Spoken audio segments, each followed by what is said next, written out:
मेरे प्यारे साथियों व सभी भक्तजनों को प्यार भरा राधे राधे।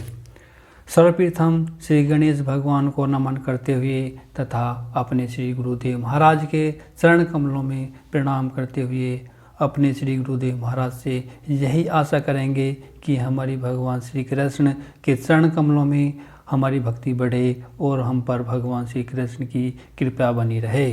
इसी प्रार्थना के साथ आज हम अपनी वीडियो को प्रारंभ करेंगे। जैसा कि हम आपको पहले ही बता चुके हैं कि हम आपको श्रीमद् गीता का अनुवाद बहुत ही सरल भाषा में आपको करा रहे हैं। इसी क्रम को आगे लेते हुए आज हम जानेंगे कि भगवान श्री कृष्ण अर्जुन को बता रहे हैं कि इस संसार में वस्तु और व्यक्ति के साथ मेरा संयोग होता है। जहाँ संयोग होता है वहीं कर्तव्य का पालन करने की आवश्यकता होती है।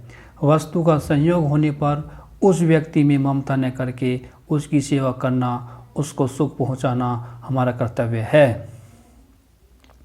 कामना और ममता से रहित होकर कर्तव्य का पालन करना ही हमारा धर्म है और इसी के करने से हमें योग की प्राप्ति हो जाती है।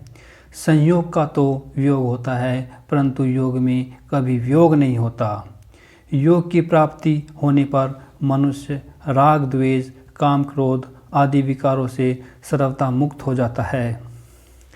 भगवान श्री कृष्ण अर्जुन को बता रहे हैं कि प्रत्येक मनुष्य चाहता है कि वह सदा जीता रहे, वह कभी ना मरे, वह सब कुछ जान जाए, वह अज्ञानी ना रहे, वह सदा सुखी रहे, कभी दुखी ना रहे। परंतु मनुष्य की यह चाहना अपने बल से या संसार से कभी पूरी नहीं हो सकती, क्योंकि मनुष्य जो चाहता है वह संसार के पास है ही नहीं। वास्तव में मनुष्य को जो चाहिए वह उसको पहले से ही प्राप्त है। उससे गलती यह होती है कि वह उन वस्तुओं को चाहने लगता है जिनका संयोग और वियोग होता है, जो मिलने और बिछड़ने वाली हैं। मेरे साथियों, भगवान श्री कृष्ण अर्जुन के माध्यम से हम सभी मनुष्य को यह बता रहे हैं कि केवल मैं ही इस सृष्टि में पहले था और मैं ही इस सृष्टि के अंत तक रहता हूँ।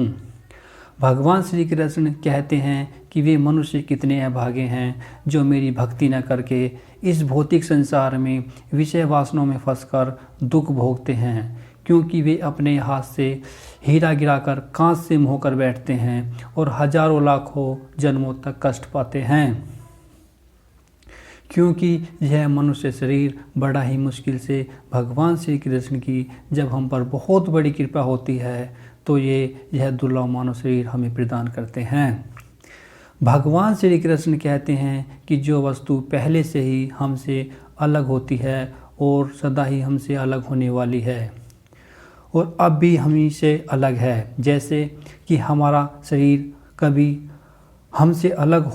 भी हमसे अलग हो सकता है और सदा ही हमसे अलग रहता है और अभी भी वर्तमान में भी हमसे अलग ही है।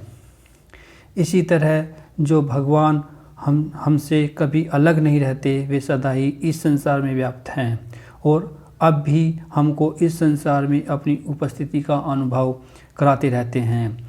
इसी प्रकार भगवान श्री कृष्ण कहते हैं कि यह संसार सदा ही हमसे बिछड़ने वाला है, वह नश्वर है।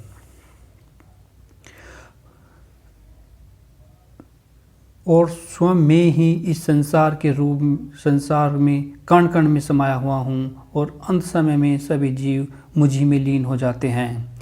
कोई आचार्य पहले कर्म योग फिर ज्ञान योग उसके पश्चात भक्ति योग का यह क्रम बताते हैं और कुछ आचार्य पहले कर्म योग फिर भक्ति योग और उसके पश्चात ज्ञान योग का यह क्रम बताते हैं। परंतु गीता पहले ज्ञान योग फिर कर्म योग और फिर भक्ति योग का यह क्रम बताती है। गीता कर्म योग को ज्ञान योग की अपेक्षा विशेष मानती है, क्योंकि ज्ञान योग के बिना कर्म योग हो सकता है परंतु कर्म योग के बिना ज्ञान योग होना बहुत ही कठिन है। पर भगवान अलौकिक हैं, परंतु भक्ति योग भगवान को लेकर चलता है, अतः भक्ति योग अलौकिक है। गीता ने भक्ति को ही सर्वश्रेष्ठ बताया है। भक्ति गीता की भक्ति भेद वाली नहीं है, अपितु अद्वैत भक्ति है। वास्तव में देखा जाए तो ज्ञान में द्वैत और भक्ति में अद्वैत है। कारण यह है कि ज्ञान में तो जड़ चेतन जगत जीव शरीर शरीरी सत्य असत्य प्रकृति पुरुष आदि के दो दो जोड़े हैं, पर भक्ति में केवल भगवान ही हैं। भगवान ने ज्ञान के साधनों में भी भक्ति को ही श्रेष्ठ बताया है। गुणातीत होने का भी उपाय भक्ति ही बताया है। ज्ञान की परानिष्ठा से भी पराभक्ति की ही प्राप्ति होती है।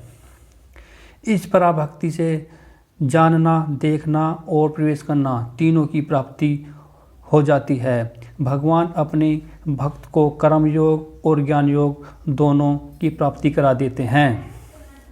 भगवान ने अपने भक्त को सबसे उत्तम योगी बताया है। स योगी परमो मत। ध्यान योग में भी भक्ति आई है। कर्म योग में भी भगवान ने भक्ति को ही श्रेष्ठ बताया है। भगवान ने सभी योगों में अपनी भक्ति ही सर्वश्रेष्ठ बताई है। यही भक्ति की विशेषता है। जबकि अर्जुन का प्रश्न भक्ति विषय नहीं था, फिर भी भगवान श्री कृष्ण ने अपनी तरफ से भक्ति का वर्णन किया है। भक्ति से ही समग्र परमात्मा की प्राप्ति होती है। यहाँ भगवान श्री कृष्ण बहुत ही विलक्षण दिख रहे हैं, अर्थात ये अति गोपनीय बातें भगवान श्री कृष्ण ने अपनी तरफ से हम सभी पर कृपा करके कही हैं। अतः मेरे प्यारे साथियों, आज के लिए बस इतना ही। अगर आपको हमारी वीडियो अच्छी लग रही हो तो हमारी वीडियो को लाइक करें और हमारा चैनल हरि नाम कृपा को सब्सक्राइब करें। आज के लिए बस इतना ही। राधे राधे।